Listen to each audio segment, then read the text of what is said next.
My mother was born in Seattle. My father was born in, of all places, Gold Bar, Washington, which was a logging camp. So they were American citizens. Their parents, of course, were not, because they couldn't become American citizens by law. So, yes, these were American citizens. They were supposed to have rights as American citizens. They did, their rights were denied.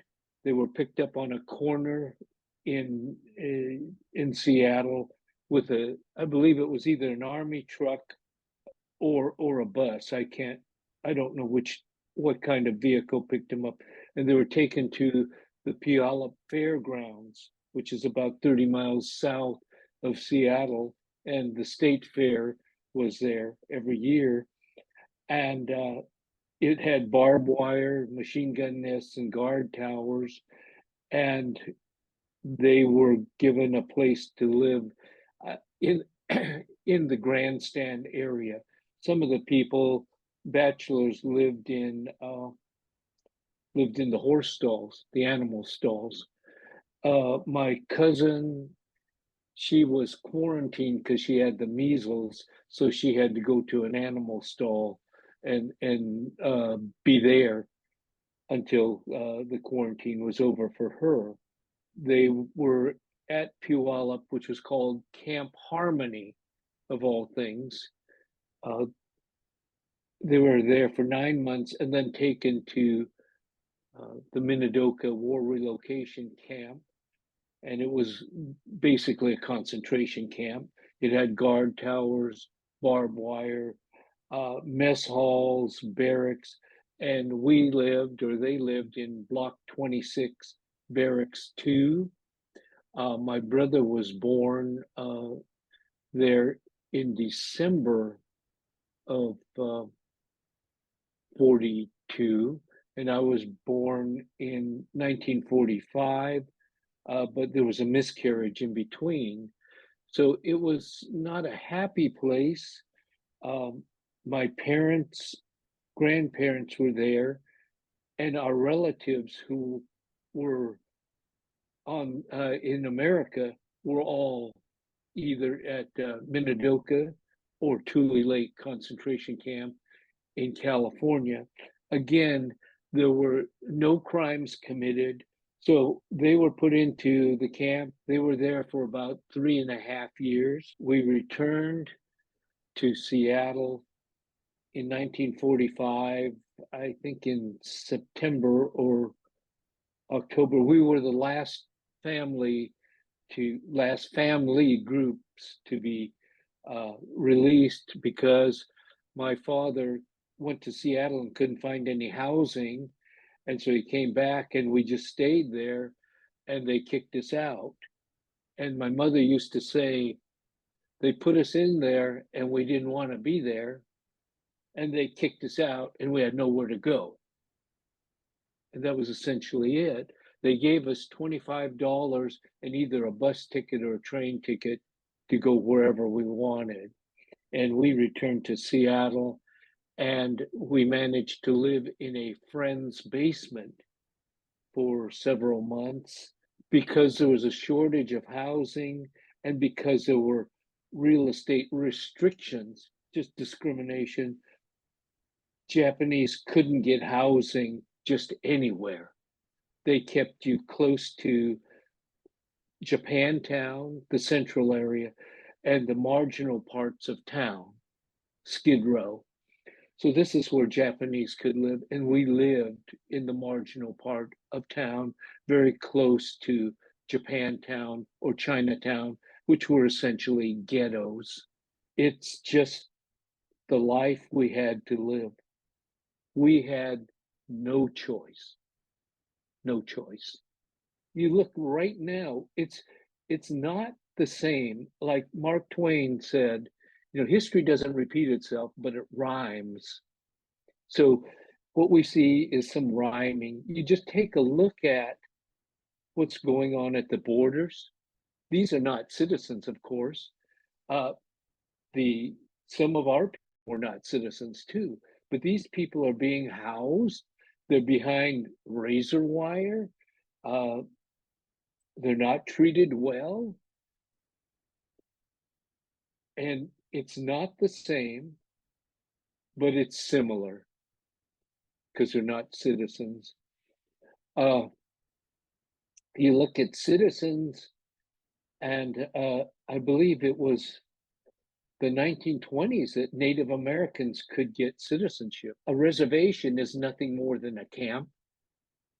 I mean, it's not a concentration camp, but it is very similar. It's isolation. You and that's all government promoted, government supported, Bureau of Indian Affairs, et cetera, et cetera.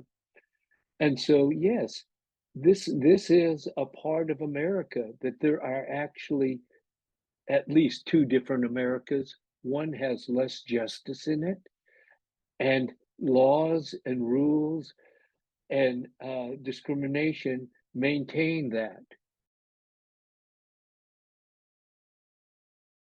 He had his parents, oh, he had his relatives in concentration camps in America. He volunteered.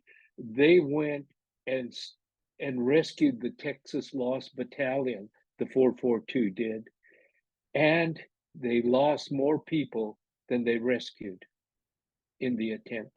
And the 442 was oftentimes used as cannon fodder, which is what this was. And they became heroes because they survived being shot at and killed as cannon fodder. They broke the Gothic line. They rescued the Texas Lost Battalion. And they essentially knew what they were getting into, a suicide mission that other troops had tried and failed to rescue the 4 of the Texas Lost Battalion. Hitler wanted the Texas Lost Battalion captured or killed. So there was a lot of, energy put into attacking them. And so the Japanese knew that this was perilous, and they essentially had to deal with the fact that they would put their lives on the line so that these Texas people could have lives, live, survive, get married, have children, and enjoy their lives. And they were risking their own futures, marriages, families, children to save these people. And they did it. And they lost lives doing it. They gave up their lives. Essentially, you were taking the marginalized people, the other Americans who gave up their lives willingly for the other America and the other Americans. How does it not happen again? Well, we need to overcome the causes. How can we make America a more just country, one where racial discrimination is not so prominent? I ask the question, I don't have the answer. How do you make it so that people don't believe fake news and propaganda and act on it? I don't have an answer. How do you deal with failed leadership when you look at our Congress? I don't have an answer. But my only real answer is that through what I could do is through education, that I tell my story, do my speaking engagements, so that students can become rational thinkers and critical thinkers about what's going on around them, because dictatorships and tyrants love bystanders. Dictators and tyrants hate critical thinkers. And what we need is we need young people who are critical thinkers, who can deal with and understand and move us beyond where we are in terms of race discrimination. It'll always exist, but move us on, to move us beyond fake news, lies, and making decisions based on facts, and to finally become leaders and deal with this issue of failed leadership. That's all that I can say. It'll never be done in my lifetime.